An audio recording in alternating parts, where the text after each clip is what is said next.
Well, the last lesson here in Module 2 that we want to cover with you is another topic that is going to impact just about every discussion that we have from here on out, and that is network management. We want to make sure that we understand our options for network management protocols because we're going to want to engage in network management about everywhere, in about every network module, in about every block that we design of the network infrastructure. There is a standards definition for types of network management that we should implement in networks. The easiest way to remember these standard types of network management is to remember the acronym FCAPS. Yeah, this acronym is so famous among Cisco design folks that if you were to mention FCAPS to anyone that knows anything about Cisco design, they would immediately go, oh, yeah, you're a CCDA, or you're a CCDP, or you're a CCDE, and you studied network management. FCAPS stands for fault management. We want to be proactively, as we've discussed in this course, looking for network faults that are about to happen. Obviously, we also want to be able to detect them when they do happen, but remember, one of our goals is to be as proactive as possible when it comes to catching problems before they become major problems on our network. So we catch issues, I should say, before they become major problems. Another area of network management deals with configuration management. We want to very carefully implement and track configuration changes, and we want to carefully track and document rollback procedures should something that we implemented a change with, since some configuration might cause a problem, we want to be able to roll that back if necessary. We also want to do accounting management. We want to be able to track who is using what network resources, how frequently they're using those resources, things of that nature. Sometimes we may be doing this accounting management as an internet service provider because we're about to bill people. But oftentimes we may be doing the accounting for our own internal management purposes. Performance management is another major area of the FCAPS. And performance management says, okay, well, we need to make sure that things are reliable. So we want to be monitoring the performance of links and devices themselves to ensure that there is no issue with reliability. And finally, security management. We'll be talking about this subject in depth in this course because you need to make sure you are employing the appropriate levels of security for your network environment. And that is an easier task to say than it is to actually do. So we need some robust security management tools and processes in place to help us out. Now, what do you think the central network management protocol would be? Well, do you think it would have network management in its name? It sure does. The first and central protocol that we want to talk about here for network management is none other than the Simple Network Management Protocol. That's right, SNMP. This is a real simple, standardized, lightweight, UDP-based protocol for managing systems. What happens with SNMP is you have a network management station out there on the network. This network management system is going to present you typically with a graphical user interface for managing devices. You'll have a connection to a device that you are managing. Let's say it's a Cisco router. On that managed device, and that's how we refer to this router that we're managing with SNMP. We simply call it a managed device. On that device resides something called an SNMP agent. And also residing below that agent is a database of variables called the management information base. The management information base basically has all of these variables that control the system. And what we can do with this network management system, this graphical user interface, is we can passively read the values of these variables. For example, we know there's the VLAN trunking protocol, VTP. Well, there's going to be a bunch of variables which relate to VTP, and we can read these variables passively on the network management station thanks to SNMP. Now that's passively reading the values of the variables. But what if you wanted to make some configuration change? What if you wanted to perhaps take the device and make it a VTP client as opposed to a VTP server? Well, this can be done by changing the value in the MIB variable, and some SNMP implementations allow you to make changes. This is called read-write SNMP access. So with simple network management protocol, thanks to this management information base, thanks to the SNMP agent that are running on the managed device, we can sit at a network management station and we can either passively read these values or we can actively manipulate these values in order to change the settings of the device. SNMP has certainly evolved through the years. There is a legacy version of SNMP you won't find used much anymore, and it defined the ability to get variables out of the management information base. It also allowed you to set variables, and it allowed for traps. These are pretty cool. These are messages that the managed device, like a router, will proactively send out when certain things happen. So there's us polling. These are called polling commands, where we're going in and we're pulling information off of the managed device. But the opposite of polling would be trapping, where the device is proactively sending out messages.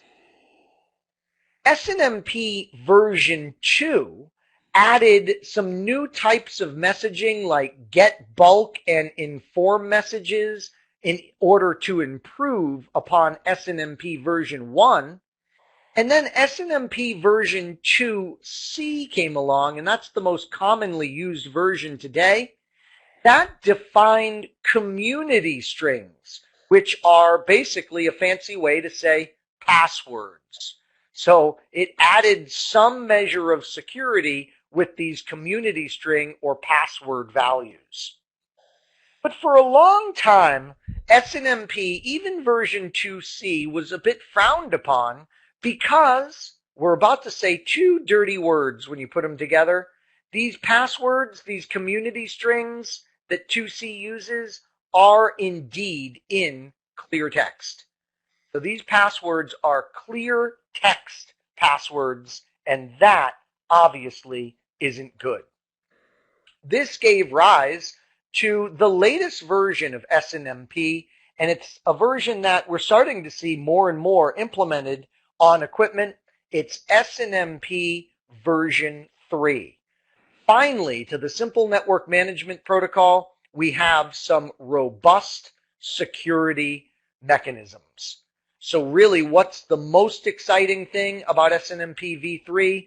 It's the security enhancements. What's neat about it is you've got options for your security in SNMP version 3.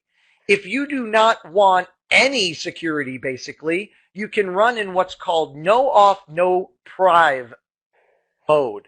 No auth, no prive means no authentication, so you're not forcing the SNMP devices to authenticate each other, and you're not doing any encryption.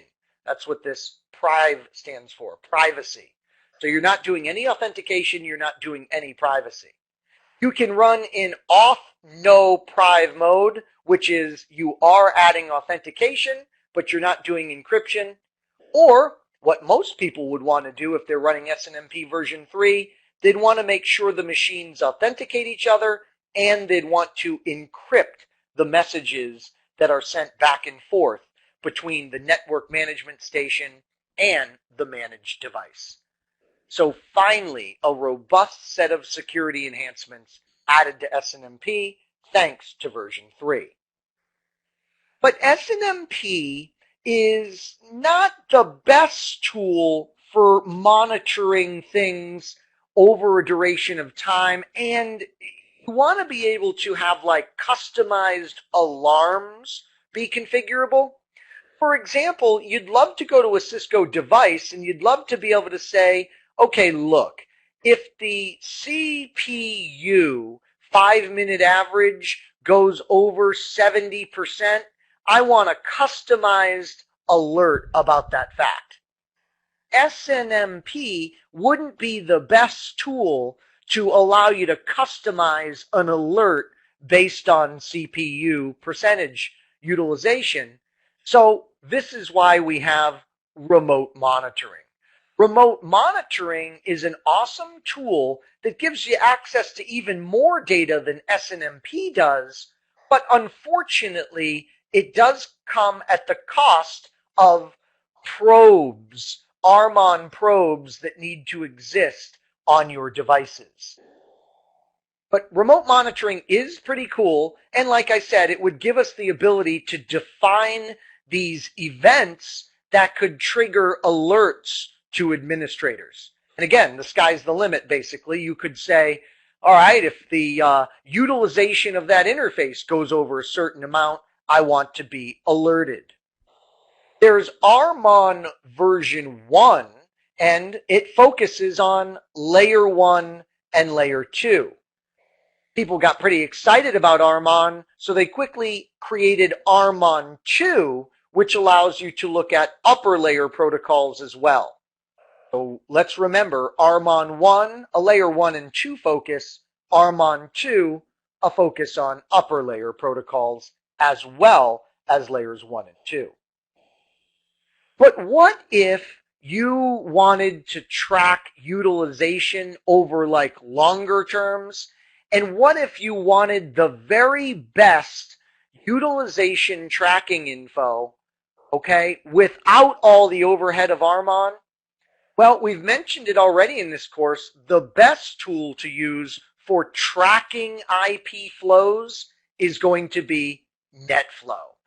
NetFlow does this more efficiently than SNMP or RMON. It was designed to track IP flows for you. It has a built-in network accounting engine. You can send this to what's called a flow collector engine, and then you can analyze this with one of the many data analyzing software packages.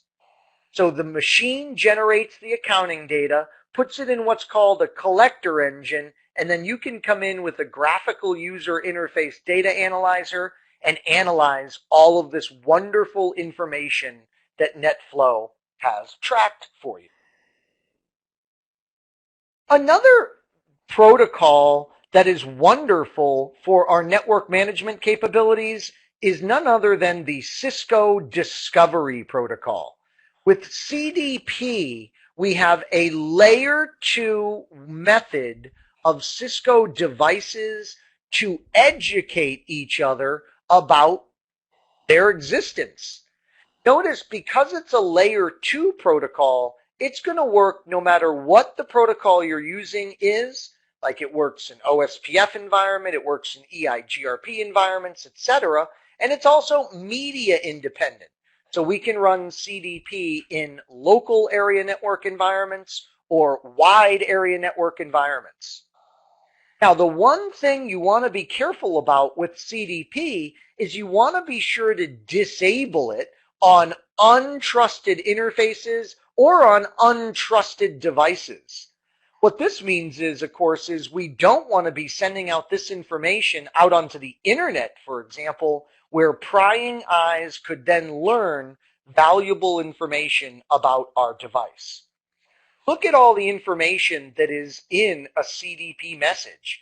The local port, the device identifier, like the device name, the device's IP address is in there, the device's capabilities, the device's version, platform, and port ID. So lots of information that someone could use against you. They could say, wow, this person's running this firewall and it's this version and it's this platform and these are its capabilities. This is information that we like one Cisco device to give another, maybe inside our trusted network, but this is definitely not information that you would want your device sharing with the rest of the world. Now, fortunately, it is easy to trim CDP, and we refer to the act of getting CDP turned off as trimming it. If you were to go under an interface, you can say no CDP enable, and that is how easy it is to turn off the Cisco Discovery Protocol on a particular interface. Now, if you wanted to turn off CDP on the entire device, as you probably remember from your CCNA studies, you would go in and you would say, no CDP run. So now we have shut CDP off on the entire machine. This is a good practice if the device is in an untrusted area of the network where you do not want this CDP information being sent out to potentially a computer criminal out there who would just love to use that information against you. The final network management component that we want you to be fully educated about is Syslog. You see, there is these things on Cisco devices called system messages. There's these system messages. There's over 500 facilities. Imagine that. It's amazing. There's over 500 facilities inside the Cisco router that do have the ability to send these messages. And these system messages can come from like the IP facility, the CDP, the OSPF, the TCP, the interface. I just listed 5 there off the top of my head of over 500 facilities that exist for sending these system messages. You can go ahead and you can configure these messages to be sent to what is called a Syslog server, a server that is designed to take these system log messages and store them in a database so that you can review them periodically.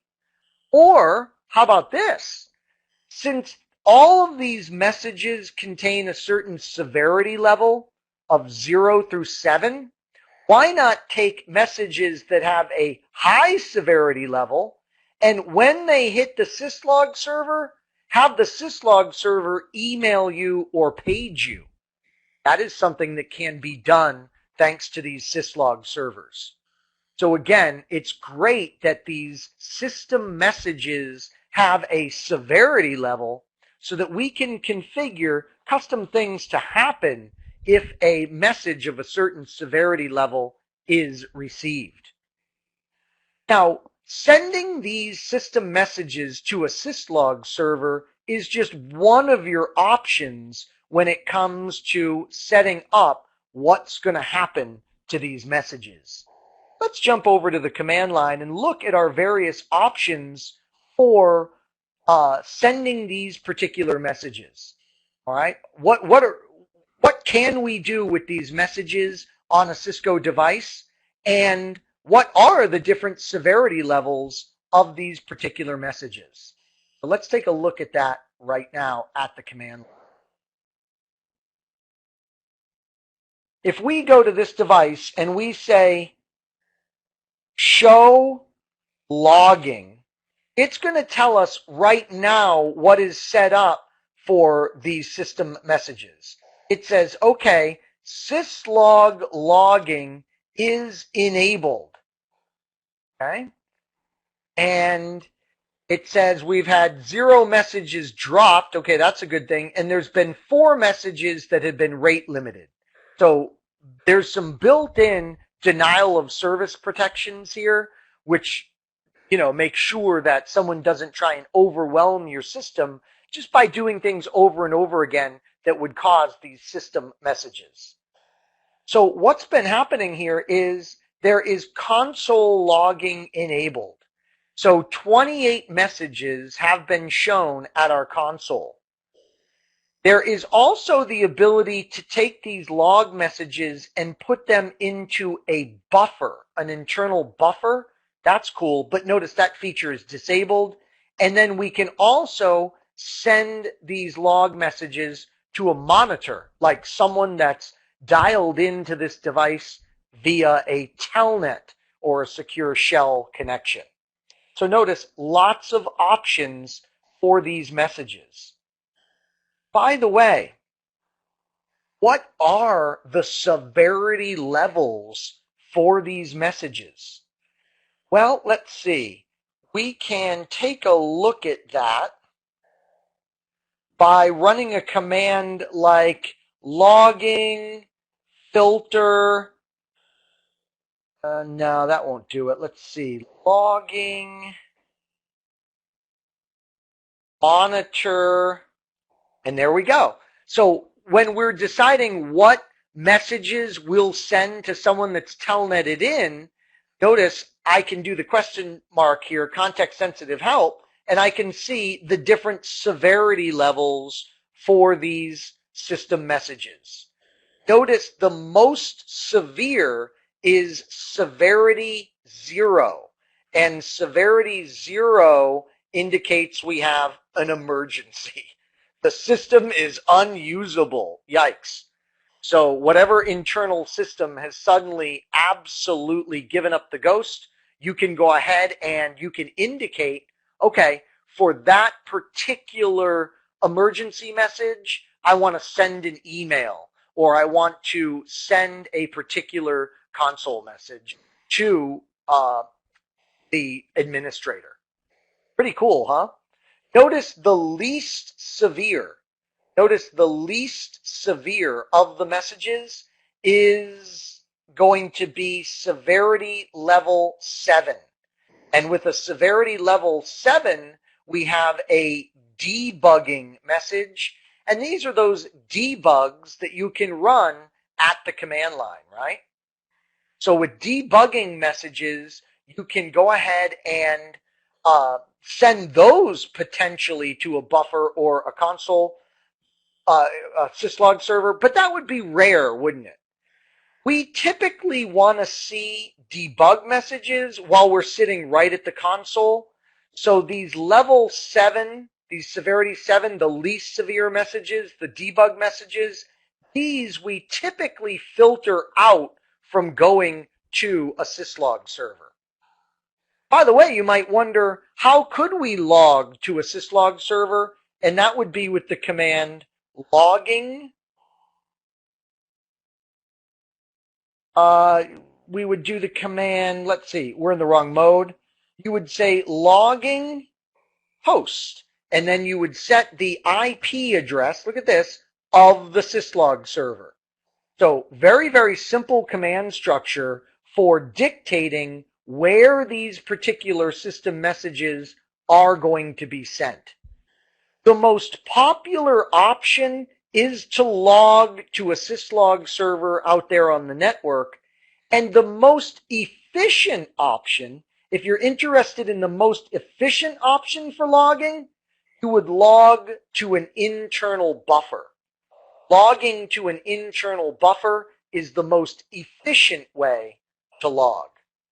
But like I said, by far the most popular way to log these messages would be to send them to a syslog server out there on the network. So that's a look at network management. We stressed network management early on because we wanted to make sure that we understood these fundamental protocols for network management that are absolutely so critical when it comes to maintaining and operating any module of the network that we have designed. So here's a question for you. You are interested in efficiently monitoring network utilization over key links, and you want specific byte and packet count data. What network management technology should you use? So we're interested in efficiently monitoring network utilization over key links. We want specific byte and packet count information. What technology are we going to use? Wow. So I think one of the things we would do with this particular question is we would kind of review what the protocols were that we looked at. We looked at simple network management protocol, for instance. We looked at remote monitoring. We looked at NetFlow. It's certainly got to be one of those. And of those technologies, which is the most efficient for monitoring utilization and giving us specific byte and packet count data? Yeah, great job. It's NetFlow. NetFlow is designed. It is going to be the best, the most efficient at giving us this utilization information. We could get this data with SNMP. We could get this data with RMON, but the tool that was designed just for this purpose that we have described here, the very best tool for the job, is indeed NetFlow. So I hope you enjoyed this tour of the network management protocols and the FCAPS concept that we have with network management. What we're going to do next here after our break, we'll take a 15-minute break at this point. What we'll do after our break is we'll go ahead and start our third chapter here in the CCDA course. And that third chapter is going to deal with building, designing that enterprise local area network. So we're going to go ahead and review some key principles of local area network design issues.